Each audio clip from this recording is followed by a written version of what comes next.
This is the Foxhole Podcast. My next guest is a father of 3 amazing boys and a husband of 31 years. He is a retired Navy veteran with multiple combat tours in the Middle East. He spent 8 of those years serving with the U.S. Marines as an FMF corpsman, that's Fleet Marine Force, and 7 as a senior assault squadron medic at Naval Special Warfare Development Group, aka DEVGRU. That's Navy SEALs, for those of you who are wondering. He's triumphed over severe PTSD and crippling anxiety. Because of this, his current passions involve helping veterans, first responders, and men that are struggling to thrive. He is the co-founder of First Care Provider, a nonprofit organization dedicated to teaching life-saving skills learned in combat to everyday citizens.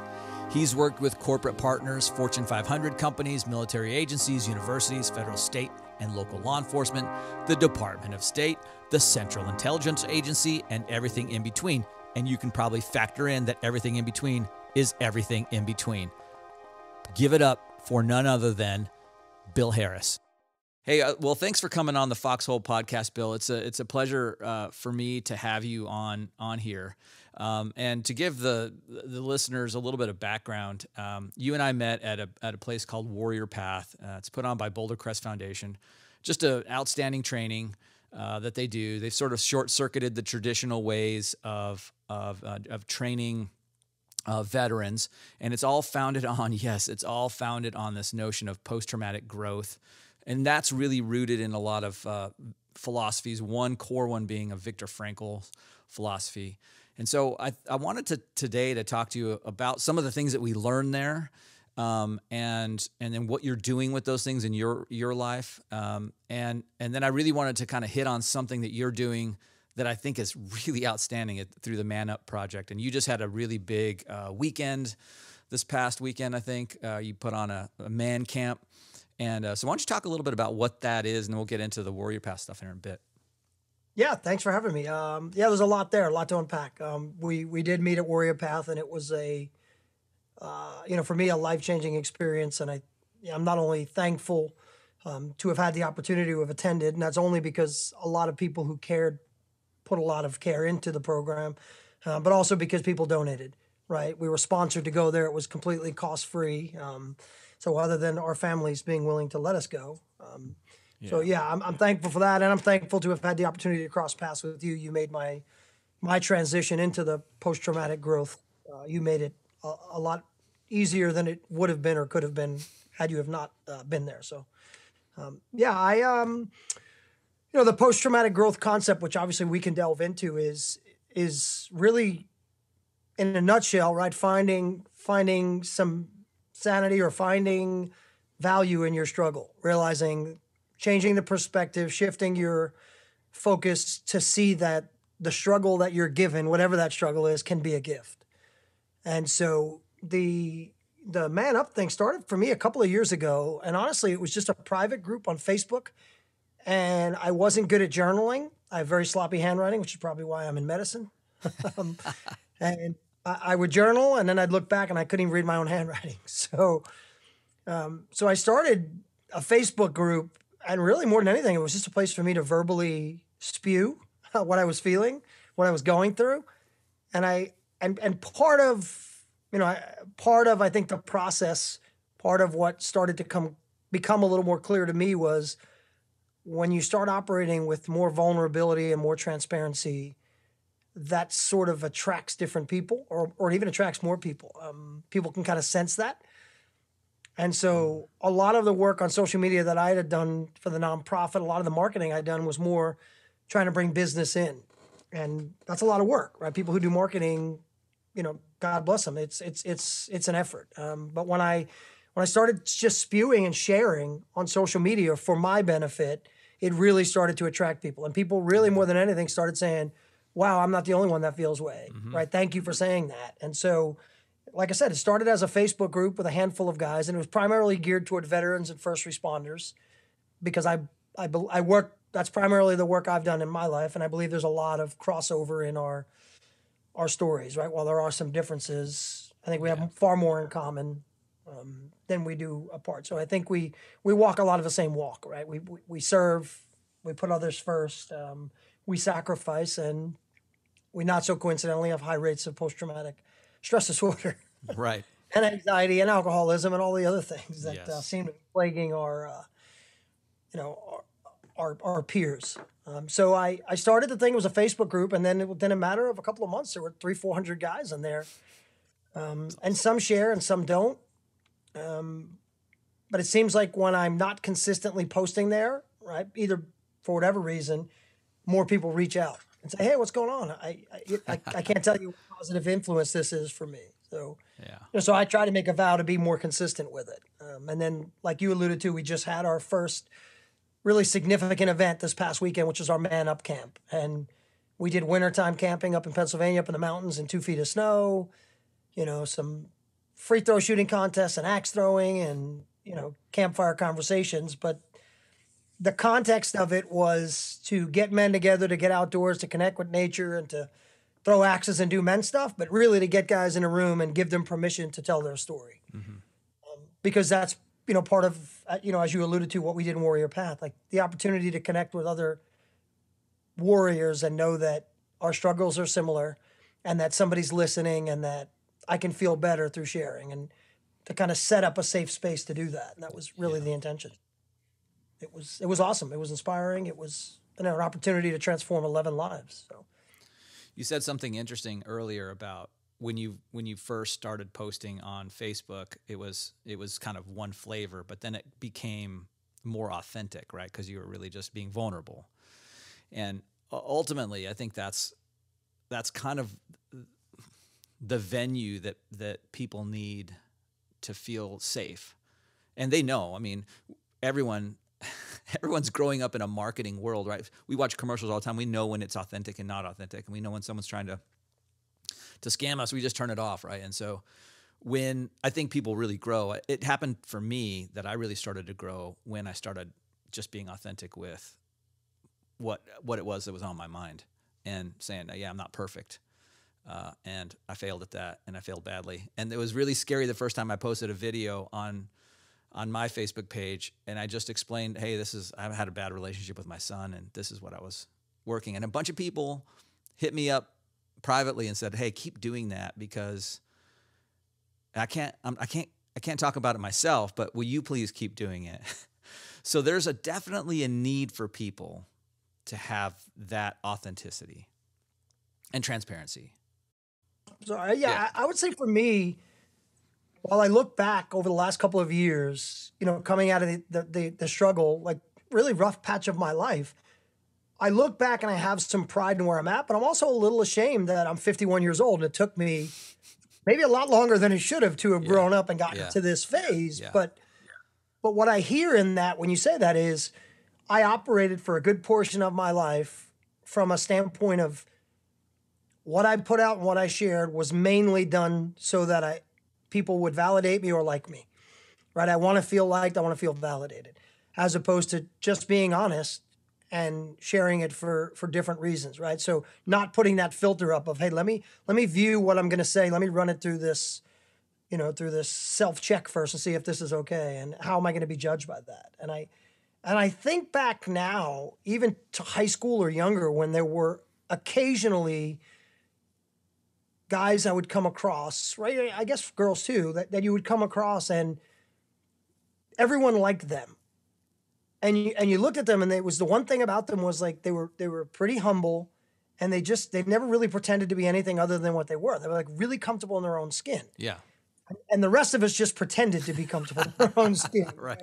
And I was a really good pretender. Like, you know what I mean? I had a lot of friends and I had a lot of, I was a more popular guy or whatever. And, I tended to attract people that would follow, regardless of what my journey was. And then when things really got bad for me,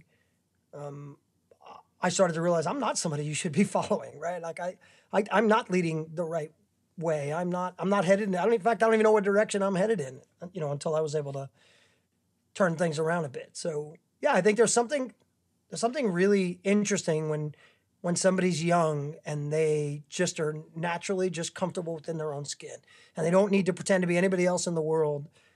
because they're happy with themselves. They can fill themselves up. They love themselves. And like that, people are really attracted to that. Mm-hmm. I can't imagine my life like that, right? When I was younger, because it only takes one or two people to like you, and then you're kind of chasing that thing, right? So you're always being what you think they want you to be. My son is very much like you described. My oldest son, he can just, I'm a little jealous. He just is who he is. And it is pretty amazing. He doesn't care who cares about it. Yeah. He doesn't, right? And that's a good place to be. And I constantly remind myself of that when I'm watching my children do things. And I'm like, well, that's not how I've done it. Well, how I did it, was it really that great? Probably wasn't that great. And what they're doing is, a little more laid back, and they don't get as wound up with the social side of things, and they just kind of are who they are. And that there's something to be said about that for sure. And I'm ashamed of myself that I've taken 51 and I'm in the same place, just figuring it out for myself. Yeah. And it's, you know what I mean? But I think the other part of that is like everybody has their own journey, right? Everybody has their own story to tell, and your circumstances are different than his, and your trials and tribulations are different. And for me, that's where the overlay or the component of faith factors in, right? Like starting to get comfortable with things aren't what they want them to be, but God has me right where I'm supposed to be, right? This is where I'm supposed to be now.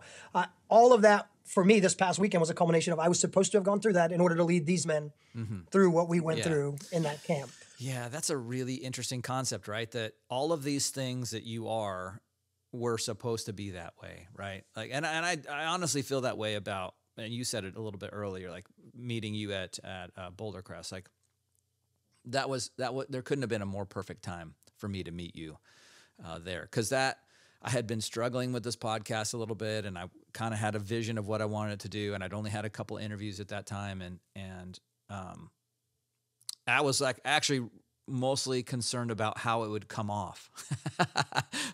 How would people see me, right? And how would people from my work life see me, and how would my neighbors see me, and how would would I be seen in the same light? I was protecting this image, right? And at Boulder Crest, they talk about that in terms of wearing a mask. Like we're all walking around wearing this mask, and veterans do that all the time, right? I was talking to Jimmy Arocho not long ago.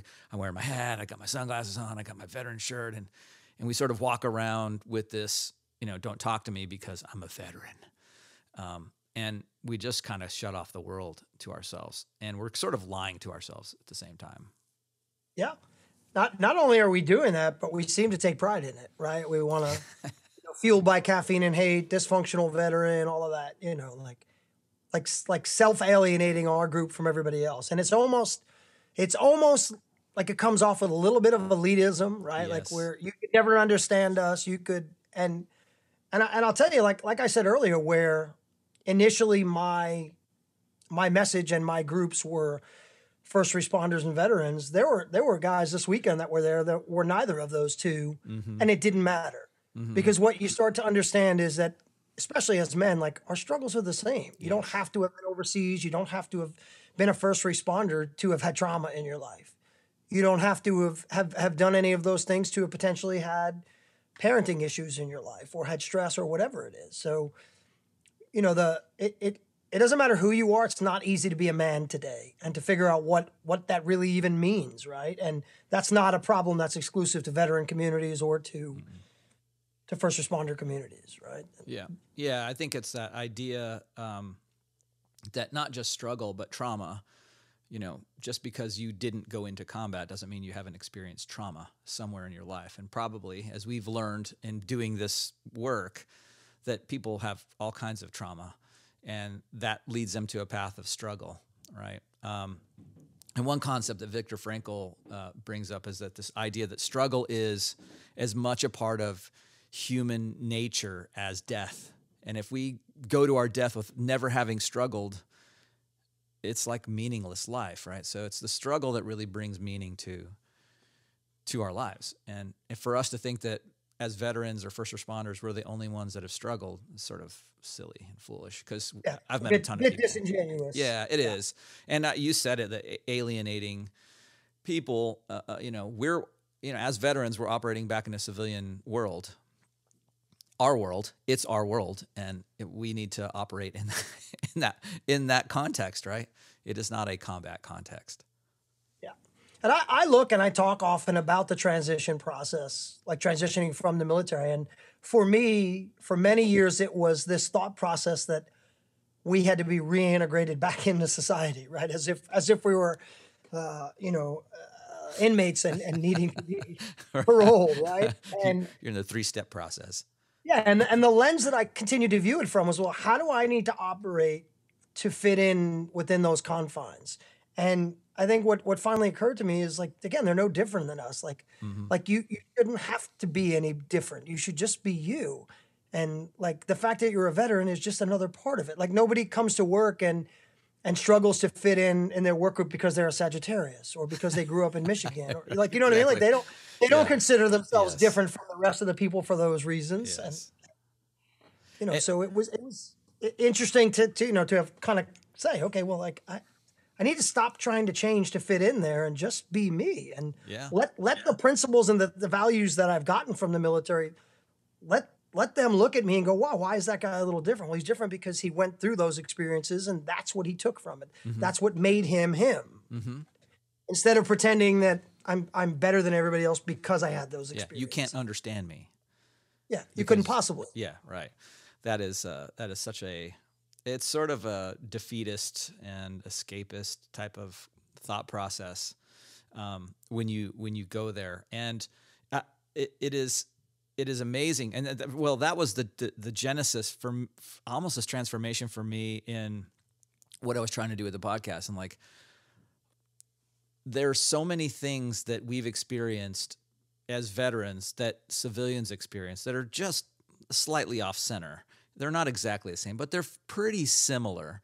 And wouldn't it be great if we could take the stories of veterans, whatever they happen to be, their story, and use that as a means to help non-veterans, because it's the same, right? So the one thing that is, I think, great about the veteran community is this sort of notion of dark humor and laughter and people just, hey, being authentic. When you're in that group of people, the people are authentic and they just say what it is and they say what's on their mind, and it's okay. There's a lot to be taken out of that to be shared with our civilian, families, so that they can grow. And it's interesting, right? Because especially on the medicine side, like some of that is a coping mechanism that we're taught, right? Like we're exposed to such things that are either horrific or you're not sure where to process that. So dark humor is one way, right? Like this is, and anybody else from the outside viewing it is like, how can you say something like that? It's insensitive. And it's like, well, it's a coping mechanism I was taught, right? That's how I'm able to put this away and then go home and make pancakes for my kid after having seen right. as horrific as, a double homicide or whatever it is, right? Whatever, but that's a coping mechanism. And there are many coping mechanisms which I think we are not only kind of learned in ourselves, but also we're done from a community standpoint. And part of my journey, part of trying to figure out who I was when I was really my most lost point, what I realized is the only things that remain from my military career are the negative habits and the bad coping skills. A lot of the things that made me who I was, a lot of the core value things, I was very far removed from those. But all of the bad coping skills and all of the bad habits, those were all still here, like in full bloom. You can see that. Those are keepers. And I think it was like they talk about, like when you have values and you're willing to compromise them ever so slightly, right? Like the first piece of bubble gum you steal is a big deal, but by the time you do it a 10th time, it's pretty easy. Yeah. And it was, for me, I think when I started to realize how far off course I was, and I started to try to figure out why, it was the same kind of, the best analogy I can use is when they talk about going to Warrior Path, we kept thinking it would be one cataclysmic event that led to the PTSD. And instead, it was a life of micro traumas, right? They called it a million paper cuts over time. Yeah. And for me, it was the same thing. What's the one thing I did where I veered so far off of my moral compass? And for me, it wasn't. It was just lots of small little things, right? That missing the piece of paper on the range from 3 feet away. Well, when you back that up over time, you're no longer even on paper anymore, much less shooting hole in hole. Right? Yeah, just so being off compass. Yeah, I think I heard you use that. Shooting an azimuth and walking a long distance, and by the time you get where you think you were headed, you're not. Yeah. I'd heard you use that analogy before with a compass, right? That you go 3 feet, you're not so bad. But 51 years, you look back and you're like, huh, how did I end up here? This isn't anywhere near where I wanted to be. And I think one of the things we did this weekend, we did an exercise called River of Life. And it's just artistically, they're drawing this river that represents their life. But before they do that, they're just writing down memories and significant dates. And for a lot of guys, it's the first time, and they had said that. They're like, hey, thank you for making me do this because I hadn't thought about my first divorce. Or I'd put all this stuff away, I hadn't thought about whatever. And I think if you're really going to start making existential change, you have to look at how did you become who you are, right? Mm-hmm. What led to this? What are the events in your life that have shaped you? And, and what are some of the things you maybe were taught that aren't true? Or what are some of the things that you convinced yourself that may not be true, right? But that, like, there's some significant value in taking time and making time to look back, right? That Kierkegaard quote that I think we went through, right? Life can only be understood backwards, but it must be lived forwards. Right. Can somebody do kind of what you guys did on their own? Do you have any pointers for them? Like if someone's listening to this and go, that's a really good idea. I need to, because you kind of get a sense of these are the things that defined me, these moments. And that might even give you some insight into this is the reason I do this. It was because of this one event. Now I behave this way because of that event. Yeah. In terms of takeaways or things you can do yourself, I'll tell you 2 that come to mind right away. One was, and I don't even know where I got it, but I started to incorporate it. Somebody was just talking about asking questions. And we ask a lot of questions, but we just generally ask them to make conversation. And what they were trying to encourage you to do is ask the next question, right? Not, how you doing? I'm good. Okay, but how you really doing? Or tell me more about that. And he went through this list of, like, what are some good questions to ask people? And the one that I took from that interview, and like I said, I don't even remember where I heard it, was, what are 3 significant things in your life, what are the 3 most impactful events in your life?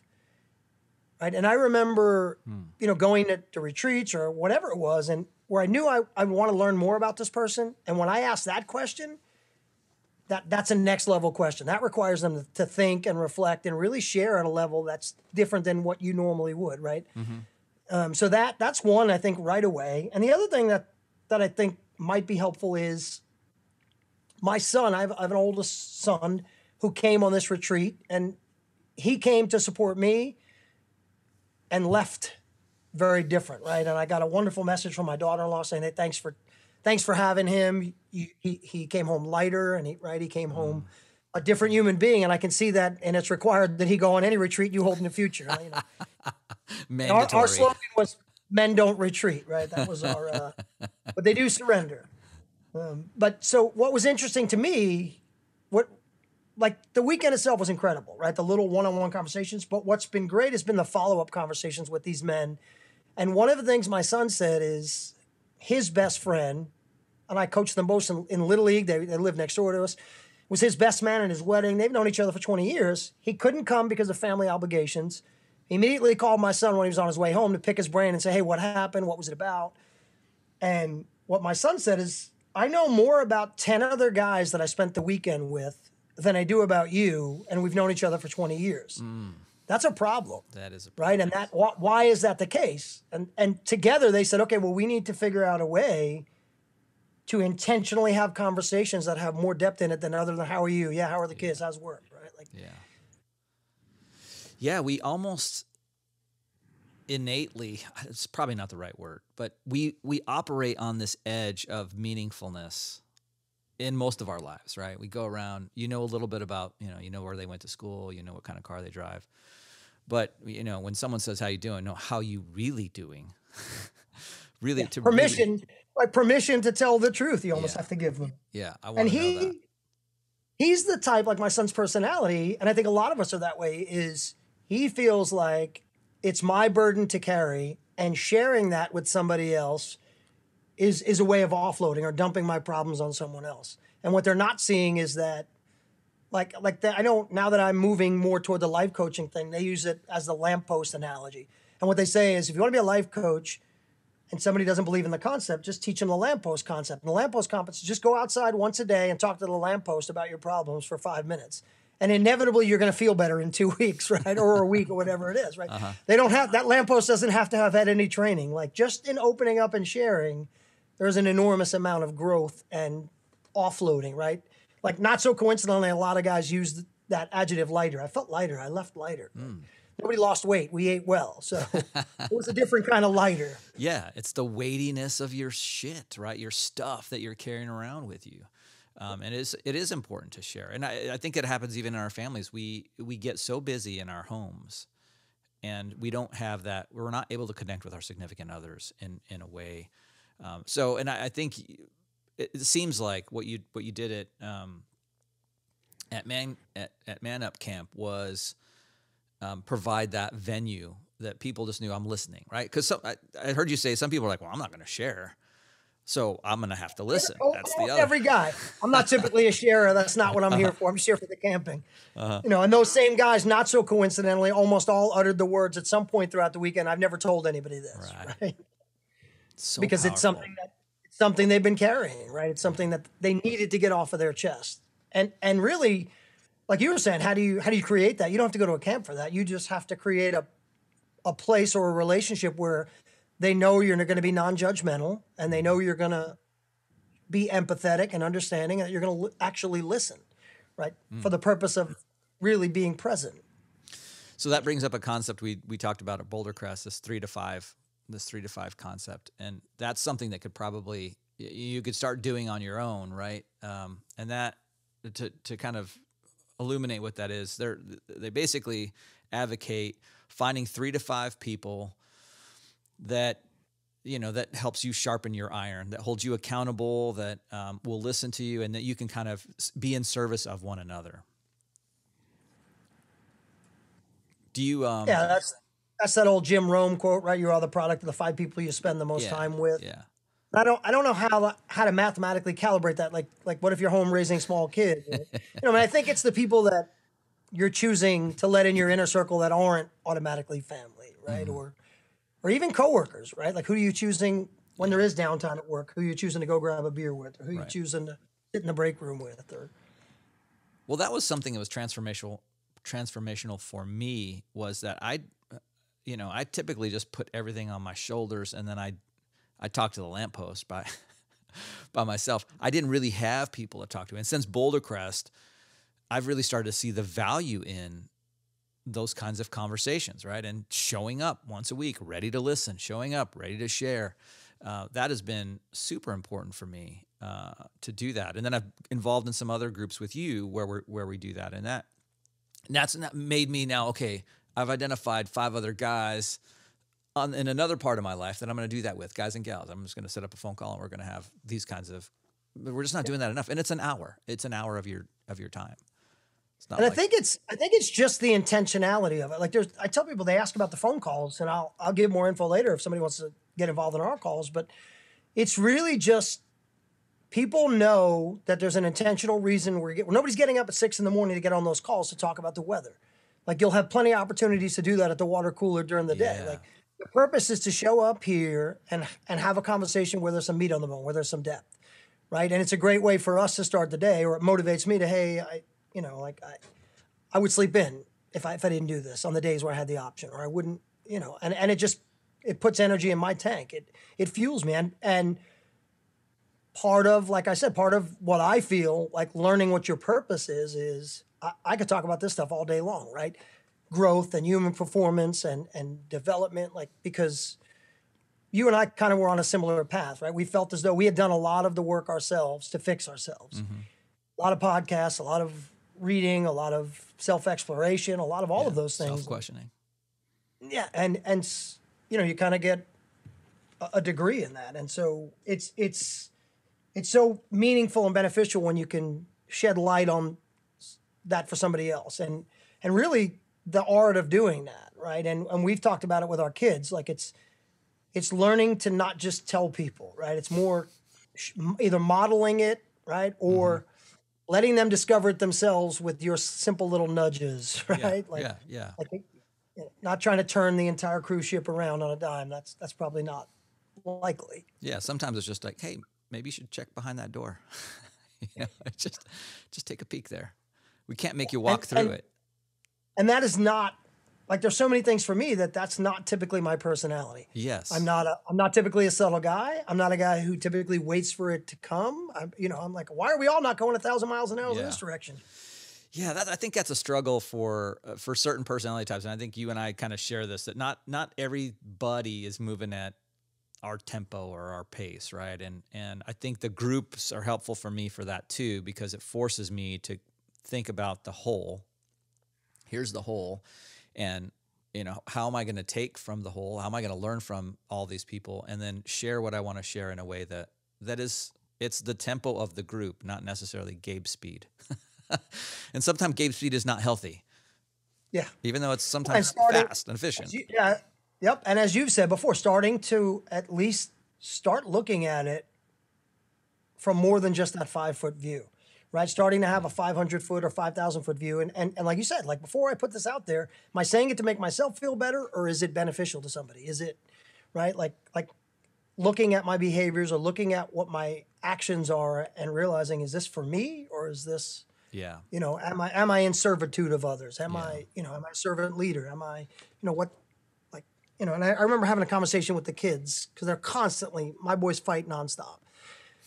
And like, to hear a kind word from one or the other, that just doesn't happen. Like 5 years will go by. And finally we got to the point where like, don't even communicate with one another. Right. And I gave them this set of rules, and I was like, these are the rules from now on in terms of communication.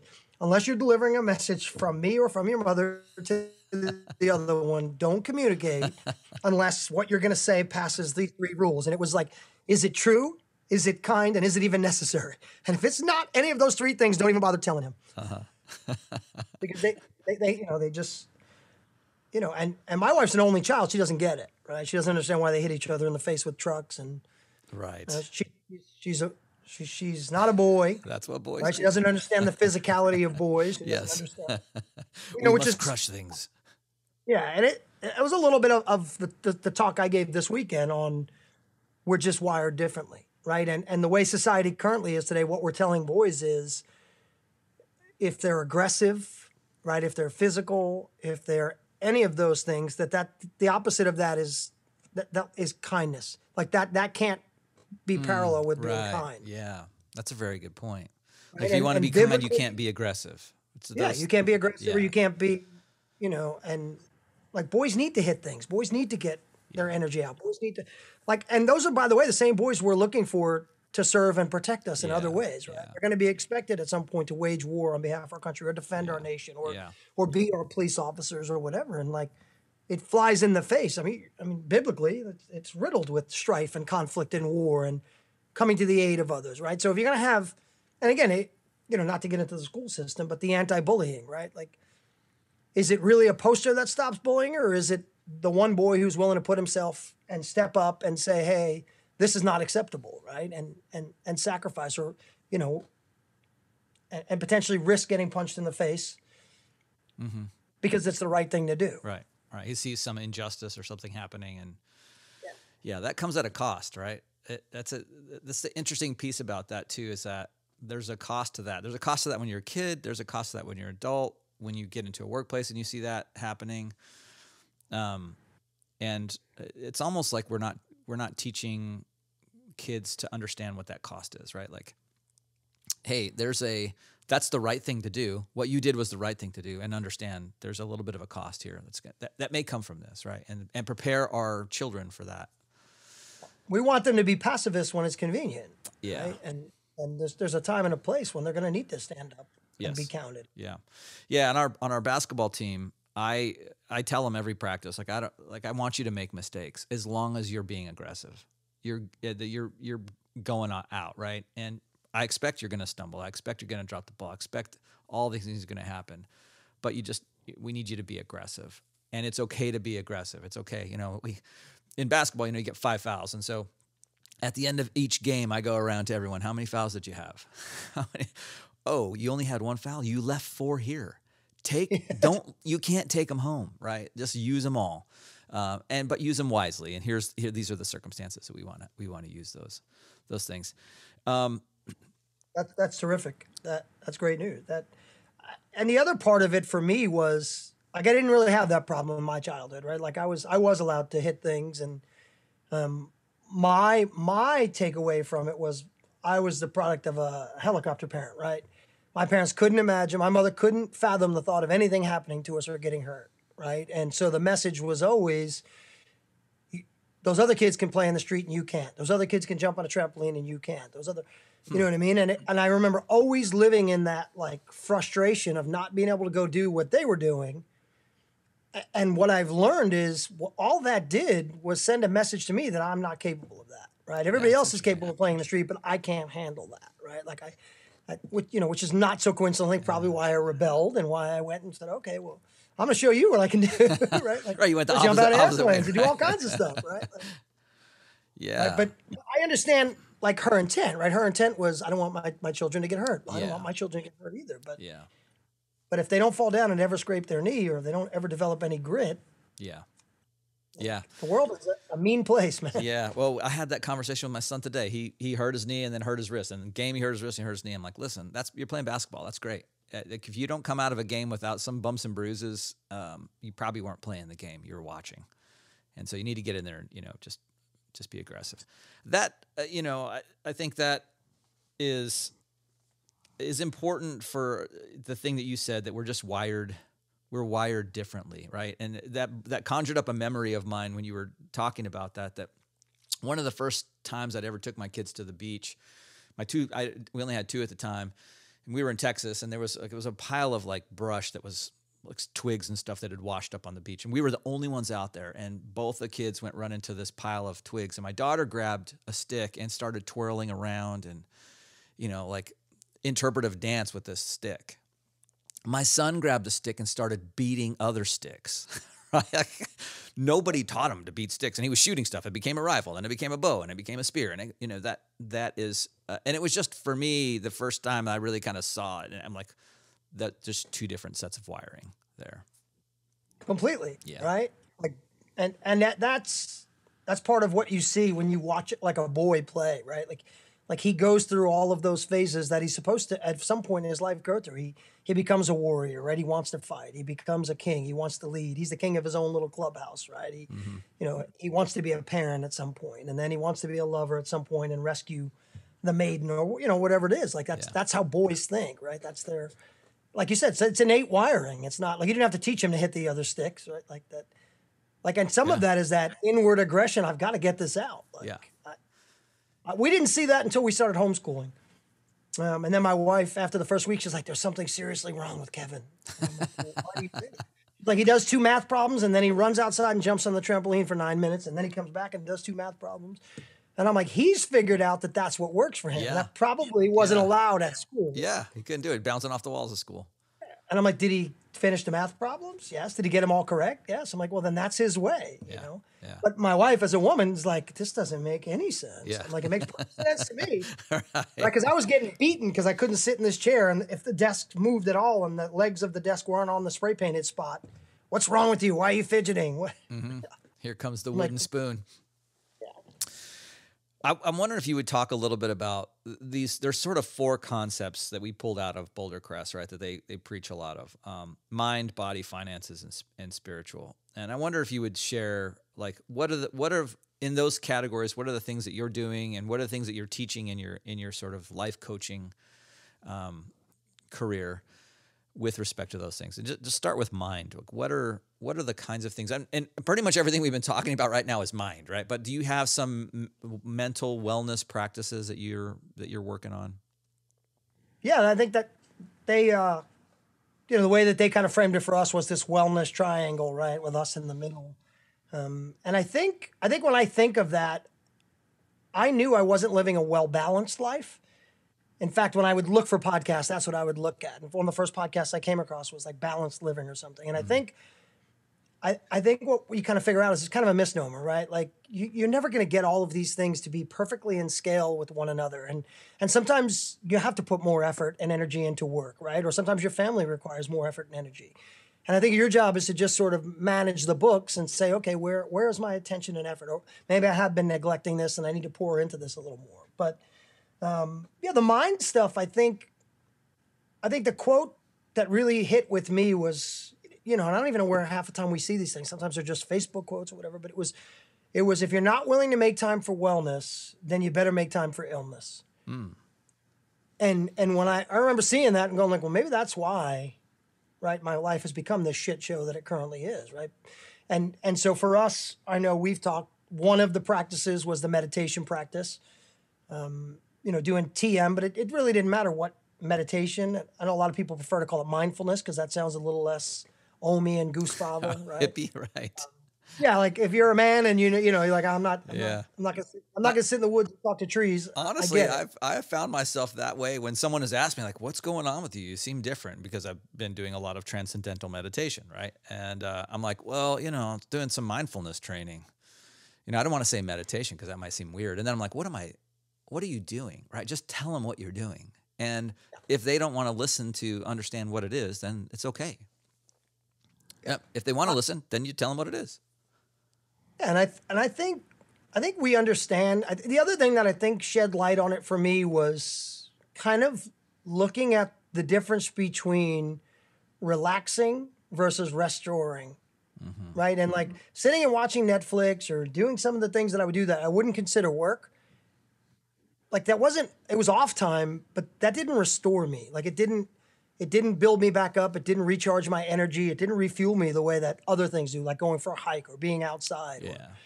And I don't think I put enough focus on that. Like what do I need in order to be restored, right? Because you only have a finite amount of energy and you're required, like I said, sometimes to pour them into your spouse and into your kids and into your job or into, and that you have people sometimes in your life that just leech energy from you, right? You look at the phone and it's them and you're like, I don't know if I can do this right now, right? Yeah. And you certainly want to not be that person when you're on somebody else's phone calling. Yeah, right. I don't want to be calling them to deplete them of their energy, you right? Want to be stable enough to you're giving energy. Yeah. And I don't want to be the type of person that requires that energy from other people, right? Like I'm able to manifest it myself. And the way I do that is, like you said, those wellness practices, that restoration, like what fills me back up, right? And so meditating daily does that. Quiet time for me does that. I know you've been very good with the journaling where I haven't. And for me, the journaling more often than not is pressing live on the video and Facebook and then just ranting, right? Hey, that's an interesting form of journaling, right? I think that's very similar. And I think it's actually more powerful in some ways, right? Because not only you're putting your thoughts out there, but you're putting them out there for other people to benefit from too. And then that's creating a conversation. I was sharing with someone recently that one of the most valuable things I have is a 1967 journal from my grandfather. And I read that all the time. I'm like, God, I just didn't know this man this way, right? They're pretty simple things. His entries are pretty simple, but I see him in a completely different way. And I think when you do stuff like that, you're putting out the videos, people see you differently. Their perception of you is maybe slightly different, and then they start to see that authenticity too. And I think that's really powerful. It's just as powerful as journaling, if you ask me. And I know that there's some benefit in writing, right? Because there's something about the process of it. There's something about, like even for me, I know that's the best way for me to study something. I read it, and when I write it, that's when I map it in my brain. So I know I probably need to do more of that. And I look back at the times in my life where I was doing it more consistently. It was probably when I was in combat and things were really bad. And I was like, I don't know that I'm going to survive this. Yes. I don't know that I'm going to come home. I found I was journaling a lot more then. It's funny, like, I want to leave something for my family to read, what I was doing. Yes. Exactly. I have one of those that I read through every once in a while. I was just listening to Matthew McConaughey on a podcast, and he was talking about his new book, that Green Lights book. Mm-hmm. And he said the book really was just a byproduct of him journaling since he's 16 years old. He started fishing them out and reading through them, and he's like, wow, there's a lot here, more than I had remembered, more than I had recalled. And I remember these phases of my life, and he said he took a bunch into the desert and wrote a book about it or whatever. So, but like you said, even if leaving it behind, and I've noticed there's a couple of journals now in the bookstore that are like, there are writing prompts for you. And essentially the purpose of that book is to leave it behind for your kids. Mm. And it's like, hey, my dad, and I don't know the title exactly, but you'll find them if you go looking. It was like, all about my dad, right? And it was like, what was it like when you were a kid? I've seen those. Yeah, I've seen all these things that you may not share with them, or it would never occur to me to tell them what it was like to play stickball in the street. Yeah. They wouldn't know. A dial phone. Yeah, exactly. Somebody posted, I saw that on Facebook today. My kid just asked me, what's a phone cord? That's a good question. Pretty good question. Come over here. Let me show you. So that was the mind you had asked about. I mean, I think the body's pretty self-explanatory. Well, right? let me stop the mind. Just pause right there real quick, because something, we learned TM, Transcendental Meditation, at Boulder Crest. I was all in when I went there. I just said, all right, if I'm here, I'm taking time to come here. I'm going to do everything to the fullest and give everything a chance. And that surprised me. I'd been doing progressive muscle relaxation and visualization and other techniques that I learned in college and graduate school. I have a master's degree in applied human performance, sports psychology and exercise science. So I had a little bit of knowledge in that area already, and I'd been practicing it. But TM was different in the methodology of how you meditate. And so I got all geeked up when we came back, right? I'm like, I want to know what the science is behind this, what studies have been done. And you said the word restored, and that is what came up over and over again when I was doing my own research on transcendental meditation, that when you start to, and other forms of meditation are the same way, and I'm sure journaling is too, when you start to, you focus your mind in that way, and you start to clear your mind in that way, you go into an alpha brainwave state. And that's the same type of brainwave that happens when you start entering REM sleep. So it is very restorative when you do that. So it's like, okay, I need to take a little bit of time off to do this, 20 minutes, but I might be filling up that gas tank 40 minutes or something. Maybe it's not in minutes, but it's in tolerances or something, right?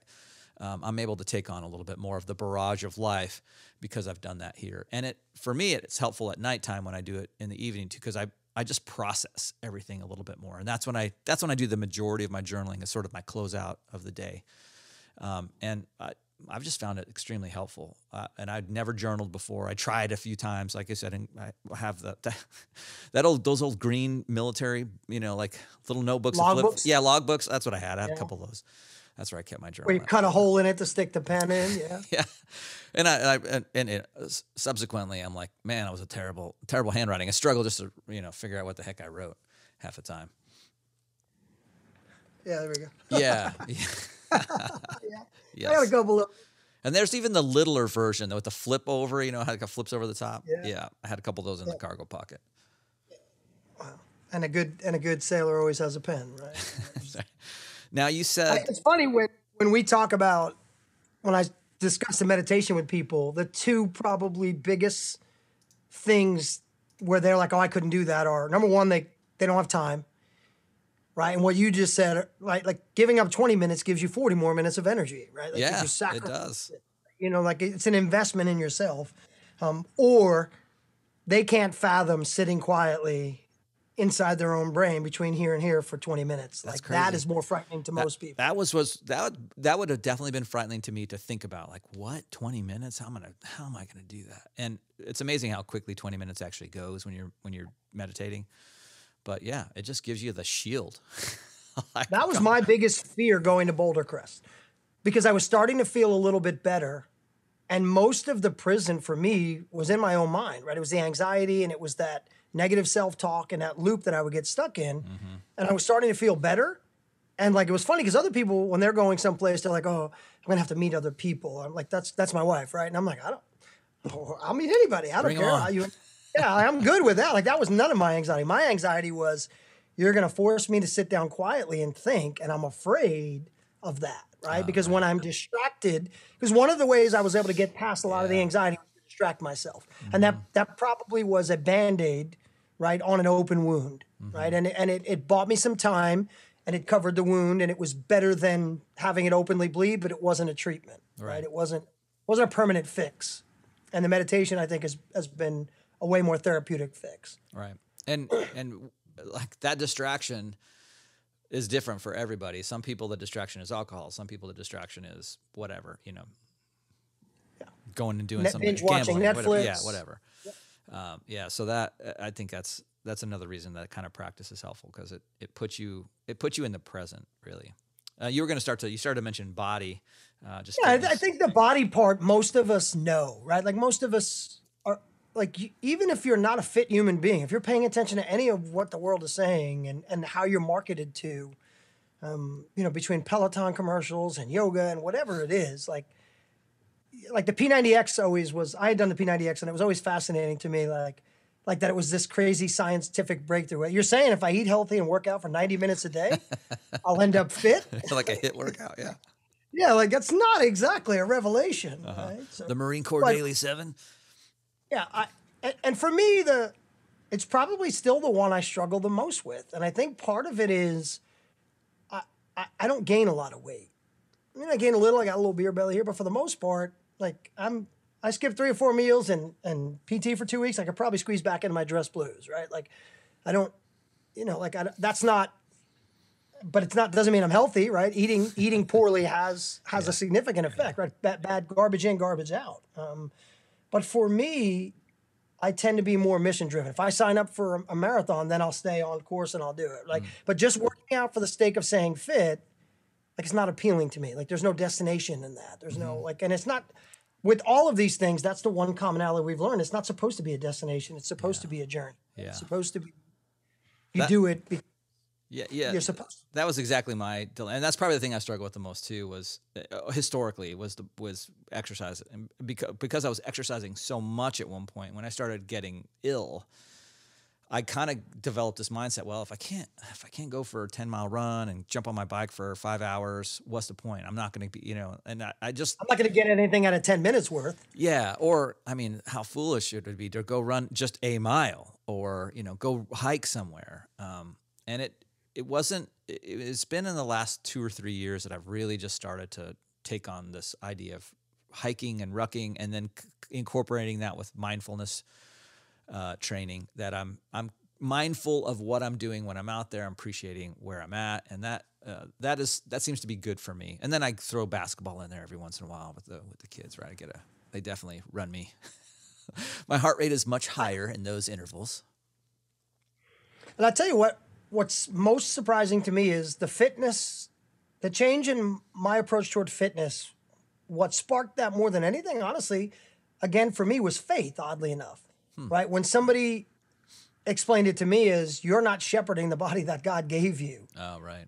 I was like, wow, that's a whole different angle on it, right? Now it's just not, I'm not competing to win the race. I'm not, I was like, wow, that's like, I'm not taking care of what's been on loan to me. I'm like, that's a very different connotation, right? I looked at that from a different angle, and that to me was helpful. Like that put a little more wind in my sails and got me, okay. Like, and the other part for me is, if you want to be out in front, right? If you want to coach, or if you want to be, for me, in a leadership-esque position, well, then you have to say, I don't know if it's still back there. For a long time, it said back there at one point, like, what would a coach do? Like, if you want to start being a coach, you have to do what, you know what I mean? Like, I have to walk the talk. I have to do what I'm encouraging other people to do. You have to live it. Yeah, for sure. Or else you're a hypocrite. Yeah. Yeah. It's hard to teach anybody anything if you're not living it or haven't lived it. And it's probably the same arguments, right? Like, I don't have time to work out. No, you're just not willing to make time, right? And I think with the TM, we had looked at it like it's a non-negotiable. Like, it turns me into a human being that's a better human being for the rest of the day. Mm-hmm. So that 20 minutes is non-negotiable. Like, it has to happen at some point. Now, some of those sessions have happened at 11:30 at night, right, before I go to bed or whatever. I've had them right at midnight. It's technically the next day, but I'm getting it done. Yeah, I'm gonna honor my commitment, right? And I've caught myself at times, right? Like saying, "Oh, I have to go do TM." I'm like, "No, I don't have to. I get to." Right? Like the difference in how I'm viewing it, the difference in how I'm speaking it, like it's a privilege to get to do that. My sister-in-law was over a couple of weeks ago, and I was meditating in the living room because all her kids were sleeping in the basement, which is where I usually come to meditate. And so I grabbed some coffee, and she gets pretty early. I was the first one out, but I could hear her walk up, and I'm like, "Hey," I just stopped. Like, "Hey, I'm meditating, so don't feel like you need to be quiet. I'm not sleeping or whatever. Do you want to meditate with me?" And so she's like, "Sure." So I'm like, I did a quick do-it-yourself type of thing with her and said, this way you can do. And that was pretty rewarding, because then we're both meditating. And then the kids started making their way up, a couple minutes later. But I haven't been able to get my family involved in that practice yet. And I'm really wanting to, but I think there's something to be said about that sort of group meditation or group sort of mindfulness, that there's some value there. Yeah.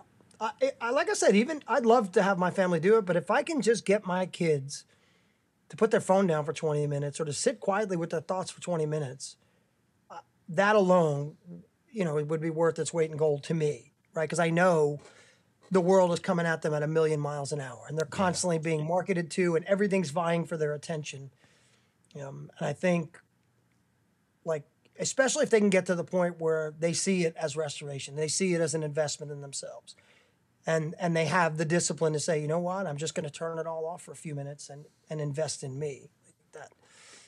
That would be a huge win. But I've learned I can't force them to do that, right? I just have to keep doing it, and they have to at some point see the change or go, hey, things aren't working. Like you had said, you went to Boulder Crest with a very open mind. And I think most of us did because we felt like we were broken. Mm-hmm. And if you're going to go there and not do what they're saying, with your arms folded, right? You know, and they kind of led with that. Like, hey, you've been doing it your way. How's that working out for you? Yeah, how's that working? Yeah. So it kind of puts them in a little bit of an advantageous position. And I think we could do that with our families too if we wait until they come to us instead of us keep pushing them in that direction. Yeah.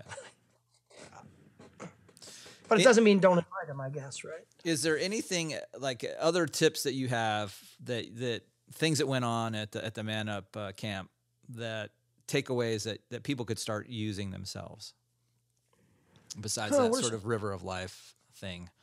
Yeah, I think the big one is just, and I think we had discovered it, and it's also not so coincidentally part of the Warrior Path curriculum, is get outside.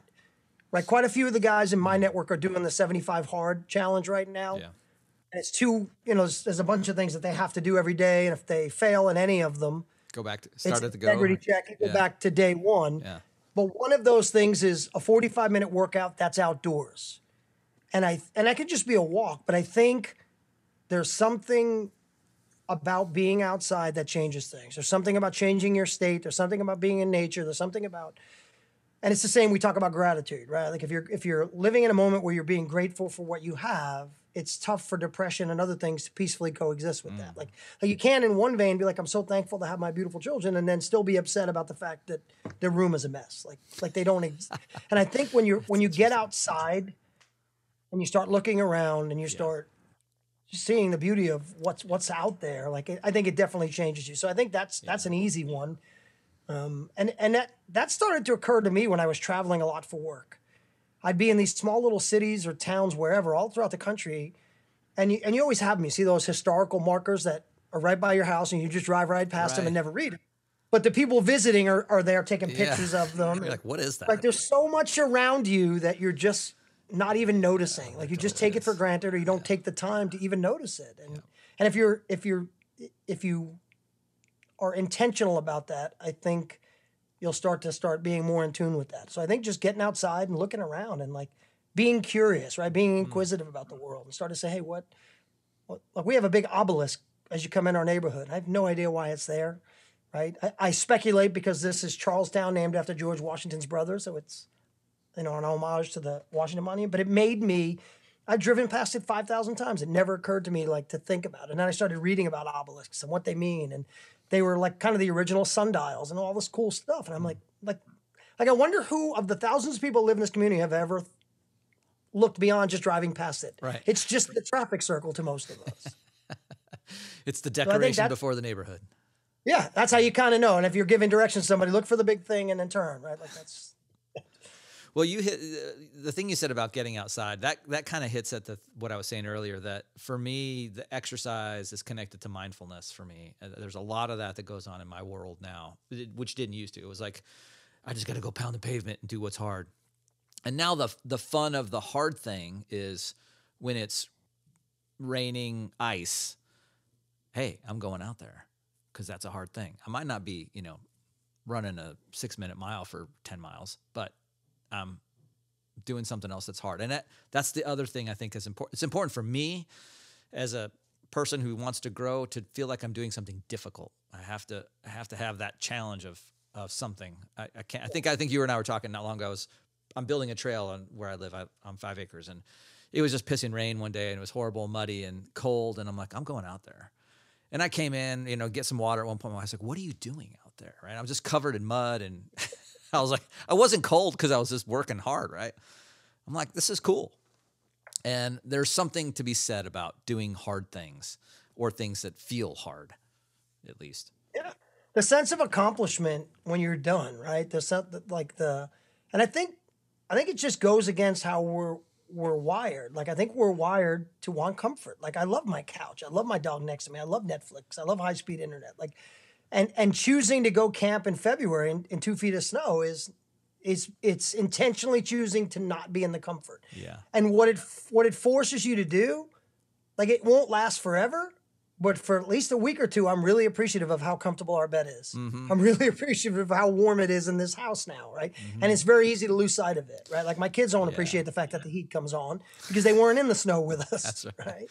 Well, it gives you empathy, too, for someone who might be homeless, living on a street somewhere. It's a little bit different when you see that guy on the side of the road, asking for a couple of bucks or something.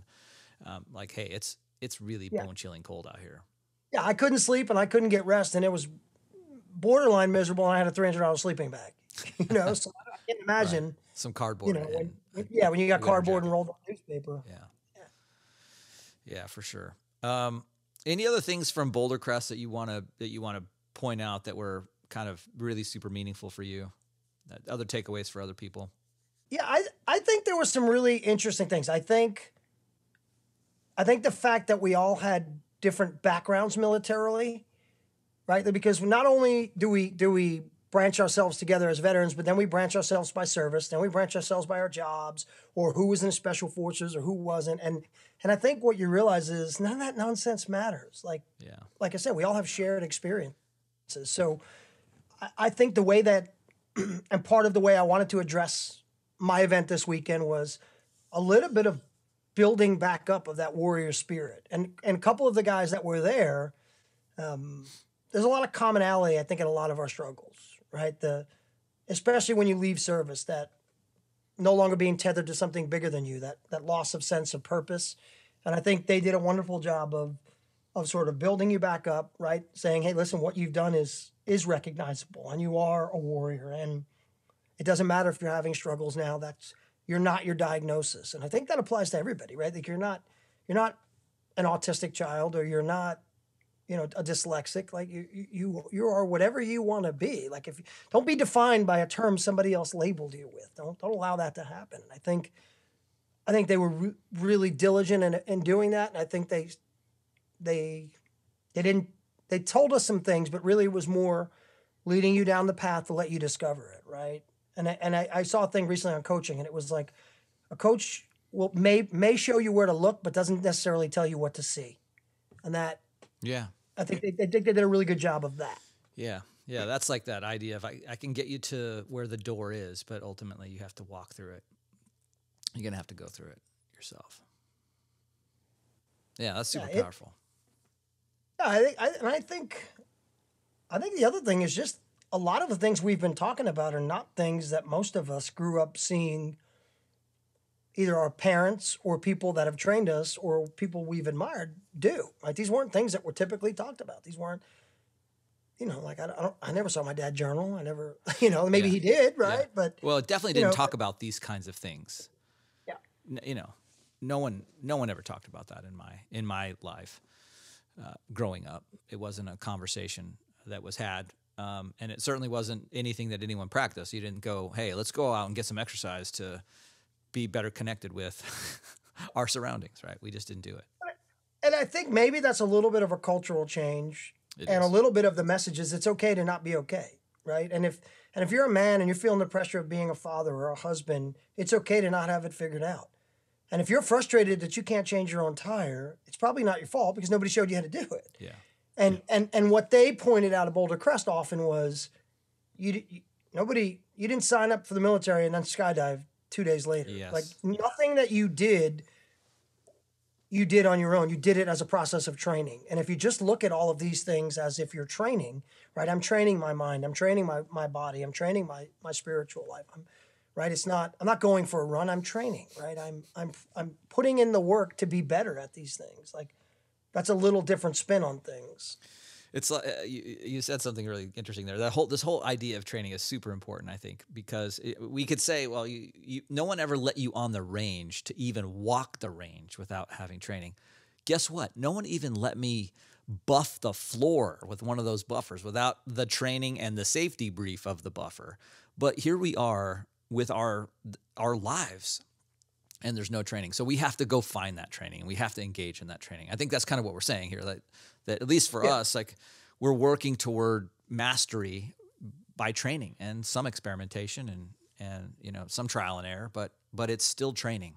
However you slice it, it's still training. And I think that's what's to me, what's valuable of, you know, having met you at that time and having gone to Boulder Crest is that that training was put in a pretty good package in a way that was a little bit more focused, and it allowed me to get away from the trial and errar.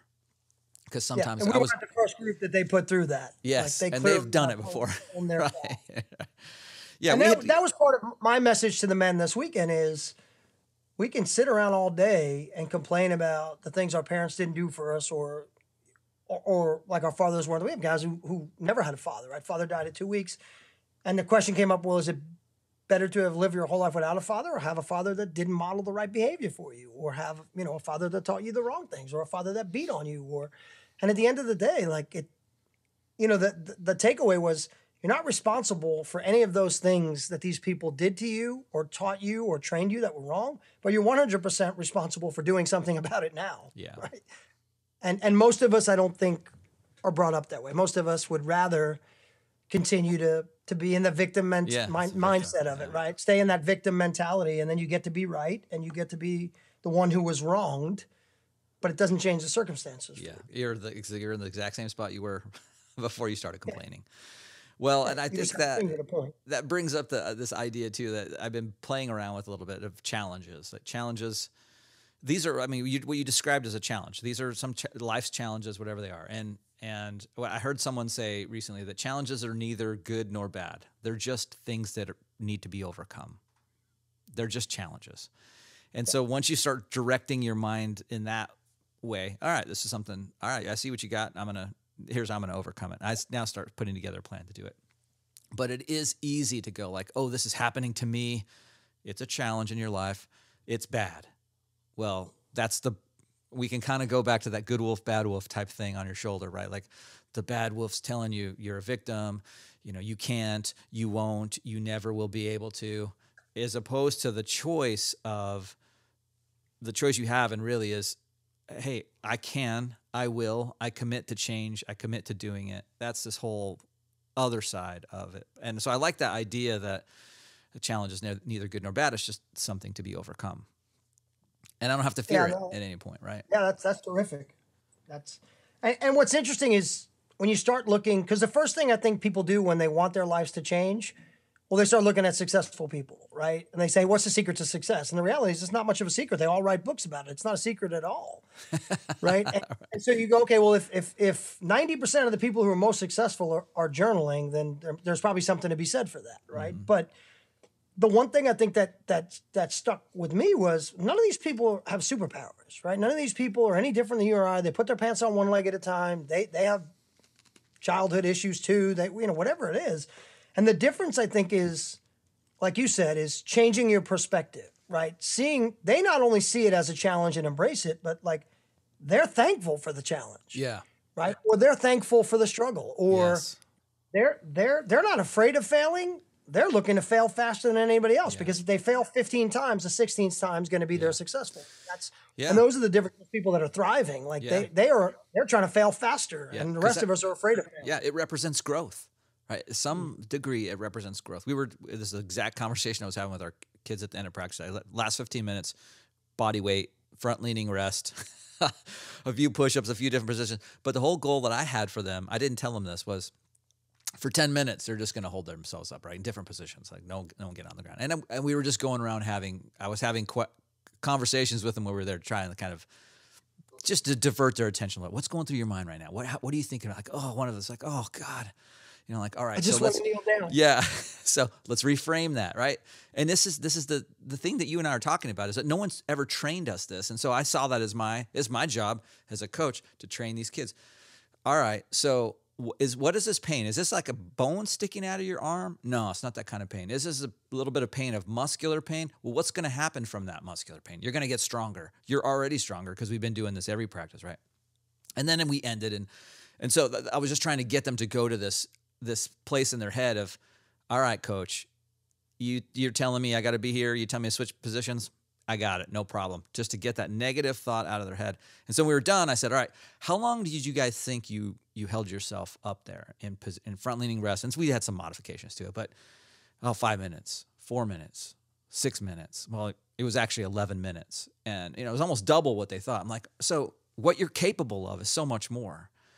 And that wasn't that hard, right? It really wasn't that hard. I didn't see anyone going into muscular failure. I didn't see any shaking arms, any craziness going on. Nobody died. Yeah, no rhabdo. There were some like moanings. And then when I heard the moaning, I would stop. Okay, what are you thinking? What's in your head? And they were trying to like figure out why is he asking us these questions? What's he getting at? That's right. We're just not comfortable being uncomfortable. Yeah, but and that was the point. The point was just to get them to think about, okay, this is what I'm saying to myself. Why I'm saying it, I just need to reframe that a little bit. And I'm getting stronger from this. This is better. And that gets to what you were saying, right? Like they see it as a challenge. Challenges are made to be overcome. It's neither good nor bad. That's how they're growing. And they see it as a growth opportunity. The more you fail, the more, and you might get something in serendipity and like, oh, I found a better way to do it. Not only did I fail, but I found like the holy grail of whatever it is you're working on to do it right. And that, like, for me, with my background, my military background, spending the time in the SEAL teams, that's probably the most common answer when people ask, what was the difference, right? And the difference was, it's a group of people, some of the common personality traits that you see most often is they were willing to make themselves uncomfortable, right? Where other people weren't, just so they could do something basic, a basic skill. A fundamental skill. Let me do this so often that I'm a ninja at it. Now let me do it in an uncomfortable position. Now let me do it while I'm cold. Now let me do it while I'm wet. Now let me do it upside down. Now let me do it. And what everybody else does, they come in and they're like, "Wow, can you teach us how to shoot upside down hanging from a helicopter?" I'm like, "Let's start with how to hold the gun." Like, only the basics. Yeah, and the people that were the best just did the basics better. Because we started with that, but they were willing to be uncomfortable. They forced themselves to be uncomfortable. And the other thing is they were always willing to do whatever it took to just get the slightest little competitive edge.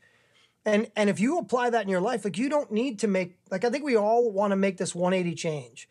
And like I referenced to P90X, like you don't work out for 10 years and then all of a sudden you're going to do P90X. Like that's a massive, robust undertaking.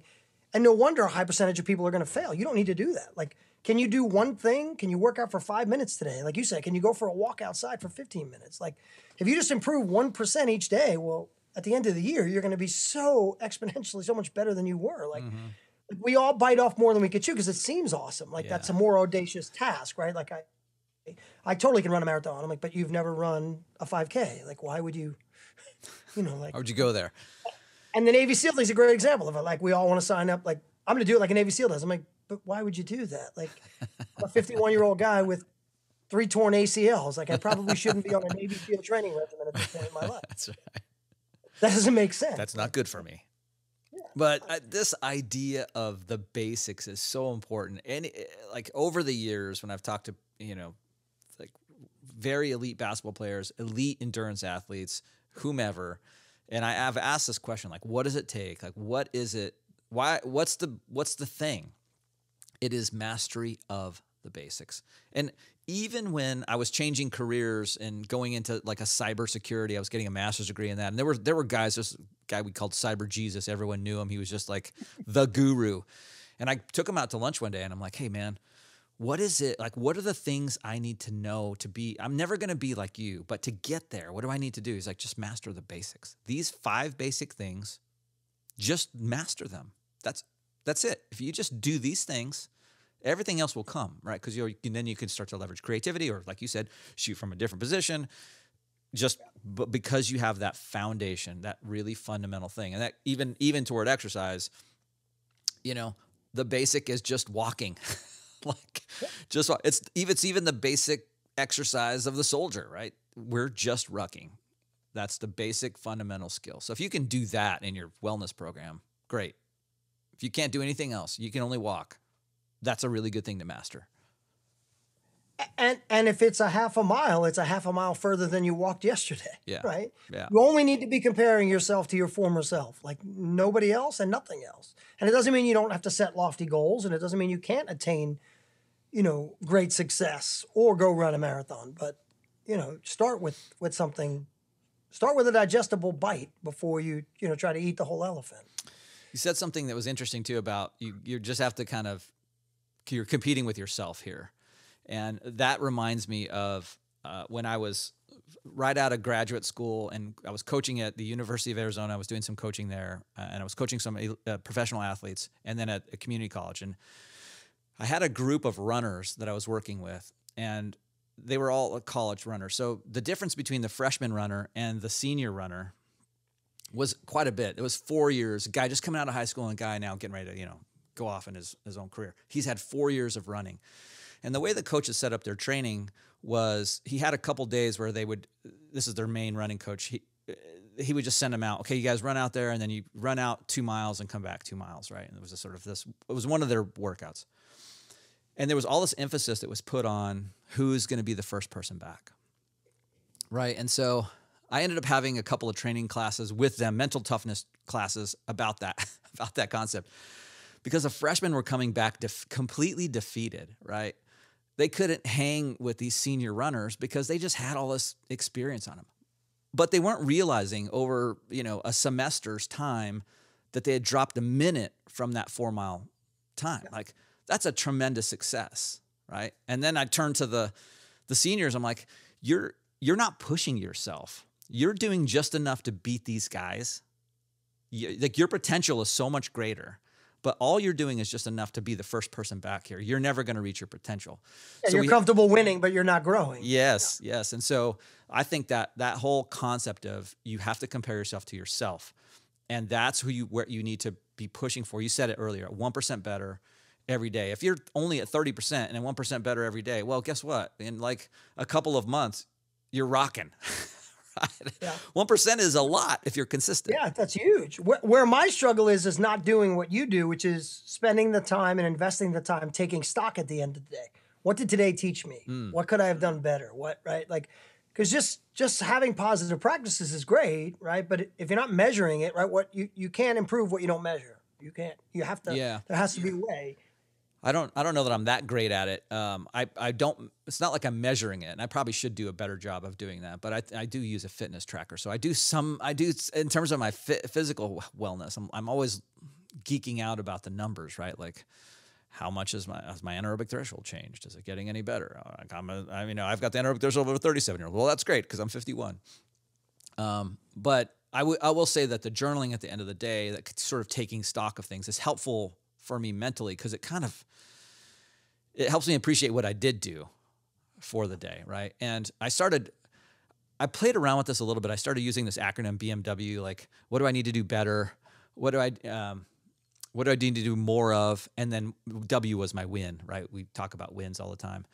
So I had, what my day starts with what I'm grateful for. I use BMW in the middle, and then I have something I just call life. I just write about what I did with my kids or something that happened. We built something, or we had a conversation in the car about girls. Because now I'm on this mission with my boys, especially. There's a conversation we had. Like, I need to start teaching them positive interactions with women. All right, with girls, what's normal, what's not normal, and getting them to realize how they're perceived when they're having a conversation, and that there's the situational things that happen. Right, when you're with your friends, your buddies, you talk a certain way. I get it. And when you're in a different crowd, you talk a different way. And just having an emotional maturity and awareness of what that is and who's around you, because people hear those conversations. And so I've been on this path recently to try and have a little more intention with my kids, with my boys, of how to do that. And how they're responding well to that? It's uncomfortable. My kids would be upset that I'm not letting them just put their headphones in and be on the phone. I have to find the right time. So with my younger son, it's easy because I'm in the car with him a little bit more. My older son, it's when he's outside doing pull-ups or he's out doing, so I can kind of like stumble into the area, right? But it is, I have to be very intentional with that and gentle, right? I can't be, hey, I would never do this. Hey, I need to talk to you about something. Yeah. It's about girls. Sit down. That's it. It's over. The day. I have to weave it into the conversation somewhere, right?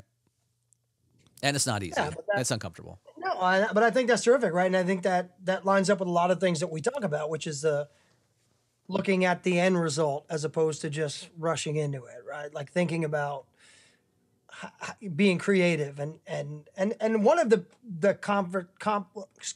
one of the common conversations this weekend at the man camp was what are the conversations we're not having because we're uncomfortable with them, right? And we wind up avoiding them, right? We're either conflict averse, right? We don't want to have it, or we just hope this will clean itself up and something else will spike that's way more important around here, right? And I won't go have this conversation with my teenager about sex, or I won't go have this conversation with my wife about whatever because I'm not good at it, right? I'm not good at talking about those. None of us give are. yourself permission to not do something you're supposed to do under the guy. Well, nobody's good at it. Nobody gets up in the morning. It's like, I'd really like to have a great talk with my 16-year-old about sex today because I'm fabulous at that. That's what I do.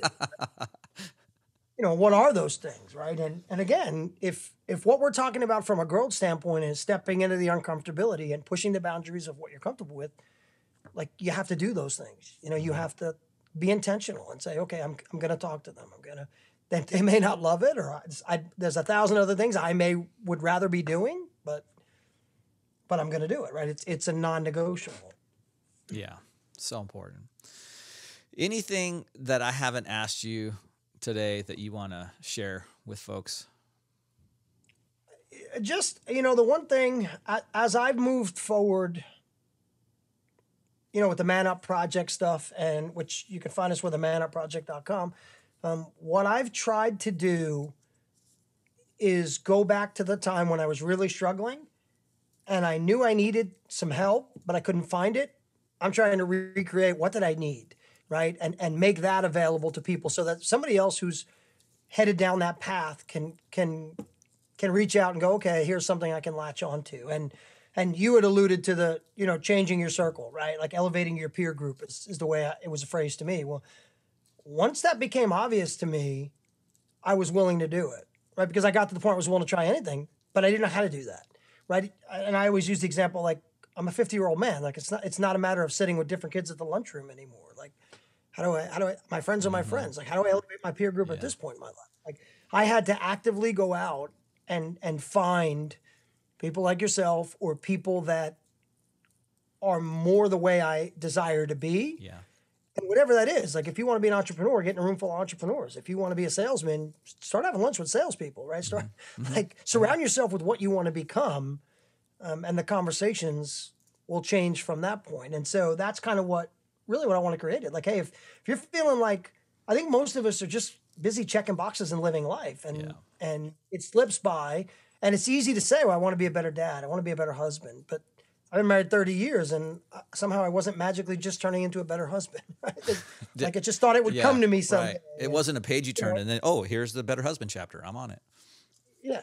Just tell me what to do, and I'll do it. And so I think what I'm trying to build with the help of a lot of amazing men is just a place where if you're feeling like you're stuck or you're feeling like you're the only one, you're not. Right? Like, and here's a place where you can come. Here's a way you can surround yourself with other men. Here's a way you can get involved in a conversation, share to the level you're comfortable with. Nobody's going to expect you to bear all if you're not comfortable with that. But at least every time somebody else shares, everybody else goes, wow, thanks for saying that because I felt that way too. Or man, I thought I was the only one. Or, right? And just have some intentionality in your life to put yourself in a room or in a Zoom room or whatever it is, or on a phone call where you're talking about something more than just the score of the game or golf or whatever it is, right? Deeper conversation. There's plenty of time for that everywhere else in life. And I think you'll start to see the fruits of your labor. I think if more people were to do that, right? Transformational. It has been for me. And I couldn't agree more with that. If someone was interested in signing up for Man Camp, where do they need to go? What do they need to do? Yeah, we are. I'll put the website in the show notes, but yeah, cool. themanupproject.com. Right now, you'll see the sign up for the one that just passed. I think our next one will be in May, so it certainly will be warmer. We don't plan on going someplace where there's snow. Although that's cool. And we're gonna make. It was cool. It was. But yeah, we'll put together some testimonials and look. It's a chance to get around incredible men. And what's funny is everybody there was like, oh man, the guys that were there were incredible. And I'm like, people are incredible. Like the only reason you think they're incredible is because you spent time listening to their story. Yes. And if we bring enough people in the room, you'll see that you're incredible, right? You're the only one who doesn't understand that yet. So, so yeah, the next one will be in May. And then the other thing we've got phone calls, which anybody can jump on. And there's information on the website about that. We've got individual coaching. And for me, that was another big piece of it, right? Like I started to see when I had a life coach, which is something to me that was a foreign concept. Like, and as a guy who played sports his whole life, right? Like, wait, I had a coach for everything else. Why would it be different for me in business or whatever else? Just somebody that's able to kind of inspire you and lead you. And that, like I said, that's part of the message, right? Is if you don't have somebody in your life that's modeling what it's supposed to look like for you, then find one. Right? They're out there. There are good men out there. There are authentic men out there. There are successful entrepreneurs. Whatever it is you want to be, somebody's already out there doing it. And if you just ask, they'll probably warmly welcome you into whatever their tribe is. And same with us. If you want to be around other men, if you want to be around veterans, we have a veterans and first responder call. We have mastermind groups where we meet once a week and the conversations, and it's just a chance to vent and have your own personal board of directors. So, and frankly, it's invaluable, at least from my perspective. Right? I'll attest to that. I would have never thought that I would do something like that. I never even conceptualized it, right? When I was trying to grow, I would find people and then invite them to coffee or lunch or something like that and try and pick their brain. And just like, I'm going to try and drain as much as I can here. And hopefully, and I always felt like, oh, I'm going to make this, I don't want to infringe on this person any bit more. And there's enough people out there. There's a guy in my life that was a former boss of mine. He's not much, I actually think he's my age, but he's so much more wise than I am. I go to him for a lot of stuff, and he's always been this person, just said, hey, just call me. Right, just reach out. And so I try to do that same thing. There's a lot of kids at Utica College that went to the criminal justice program there that know where I work, because I leave that door open and just ping me, and I'm happy to answer any questions. You shouldn't go through this process of trying to get into law enforcement or some other thing without knowing the good, the bad, and the ugly, right? And I'm happy to help you answer any questions you have. So I'm happy to do it. And it was kind of foolish of me to think that someone else wasn't happy to do it for me, to be in that same kind of relationship. And that this idea that it happens in a group, it's so powerful when it's 5, 6 other guys, kind of going round robin, and then you learn. You take away as much as you give there. It is so powerful. So thank you for organizing those, because I would never done it. Now I'm thinking to myself, like, I need to do the same thing. I know, like, there's people I'm talking to, like, hey, would you be interested in doing a call? And the hardest part is convincing them to just come in, right? Because it's foreign to them. It's not something we typically do. It's like, not. wait, what is it? What are we doing? Just get on the call. Yeah, just get on the call, and you'll come back. Right? Yes. That's and it's funny because you coach, right? And we always say, I get just as much out of this as I give. I learn just as much as I teach. Well, that speaks exactly to what you just said. If you're out there and you're struggling, reach out to somebody, because you're offering them an opportunity to share with you what they've learned, and that helps them validate and justify their struggle, right? That helps them understand their past and their path. They want to help, and it helps them to help you, but they can never help you if you don't ask for the help. Absolutely. And there's no shame in that, right? We're not supposed to do this together. The worst term on the planet to me is a self-made man. I don't think there's such a thing. And I used to try to ascribe to be one. I want to be a self-made man. And I'm like, no, I don't. I want to be a man that has partnerships, and I want to be a man that learns from other people. And I want to be a man that has a tribe supporting me, so that when I can't do it, somebody else can. Yeah. The last thing in the world I ever want to be is a self-made man. Yeah, that almost implies like self-destructing man. Yeah, it commonly leaves this impression like you're the only one. You got to the top of the mountain by yourself, self-made it, right? Man, that's absurd. Summiting that peak is much better when there's a tribe with you, right? When you can share in that experience. Yeah, and that's the old, if you want to go fast, go by yourself, right? But if you want to go far, go with a group. Oh, that's really good. I haven't heard that. That's really good. Yeah. And I'd rather go far. Yeah. I've spent my life going fast, right? Yeah, that sums up my life. And most of the breakthroughs and the milestones came when I stopped doing that. Yeah. Right. The first time somebody told me go run for an hour, I'm like, in a row? What do you mean? Why would I do that?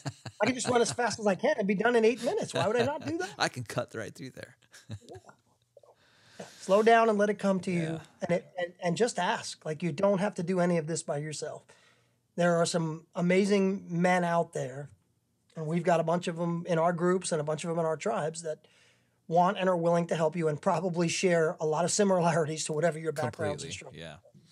Yeah, and as a side note to at least one of the groups that I'm in with you, I was having like a home problem, right? A home question. I know one of the guys in the group is like, he like does remodeling of homes. So I'm like, hey, Bill, can I just get his number? So I called him. It was like Tuesday. I'm like, hey, Zoom called him. Like, can you just look at this thing at my house here? Does this look right to you? And it was just a quick. I would have had to go out and find someone else and get another contractor to come in. But that group just serves as, and it was a small moment of time when I'm like, do I really want to bother him with this? I don't know. Should I bother him with it? He's like, whatever, man. I'm available right now. If he had a law enforcement question, he would ping you and he would say, yes. I don't want to bother this guy. Like, and you're like, dude, please. Yeah. Like, I'd love to share my knowledge with you. And that's the value in networking, right? That's the value in us coming together as a tribe and having, you know, we're so much stronger. And that's that mastermind principle. It goes back to the Napoleon Hill thing. 1 + 1 = 3, right? Not just 2. It's not just the two of us. It's collectively now. We're so much more. Yeah. Very good. And frankly, that some of these groups are great. They'd be much better if you would join us. Whoever you are, get in here. Share your experiences, share your information. You have so much to offer. And when guys aren't there, and when guys miss the calls or guys miss the meetings, we're like, we're not the same without you. Mm-hmm. Like, you know what I mean? It's not what you would have gotten, it's what you would have given. Mm-hmm. That helps us immensely. And in that, you get something. Yeah. You know what I love about that too, is when someone doesn't show up and you don't know, like, everyone's immediately concerned. Like, hey, has anyone heard from Joe? You know, it was probably me this morning because I was sleeping. Let somebody text to make sure he's okay. Right? Yeah. Let's just check on him. But it gives you that sense of community, right? That it's deeper conversations with people, and that's a deeper sense of community with those people. And that is back to a mental wellness practice, right? It's important to have that sense that, because if you're going it alone, it's awfully lonely. It is, and your struggle is meant for you to triumph over, but you need to share your struggle, right? You need to. If you're suffering silently, that's the worst kind of suffering. Yeah, for sure. All right, brother. Thank you very much. I look forward to having you back on the podcast. We'll talk about I've got some other things I want to dive into. And maybe as you get closer to the May Man Up Camp, maybe we could have another. Very cool. We'll have more details. Yeah. Like I said, I think we just about have a weekend locked in late May. We don't have a venue yet, but like I said, this one was 11. They're all coming back. They're all bringing friends. And it's an opportunity to make a transformational change in your life, right? Yeah. If something needs to change, right? Everybody wants something to change, but they're not willing to make changes, right? So if something needs to change in your life and you're looking for something to be a catalyst, this can be it. And if not, just, like I say, go to the website, jump on a phone call, listen. And if you want to chime in, most people show up and say, I'm not, this isn't my thing. I'm not going to talk, but we've got a place for you. But you know, that's not true. Everyone talks. All right, Bill. Thanks so much, man. Me, brother. All right. Take care. This is the Foxhole Podcast.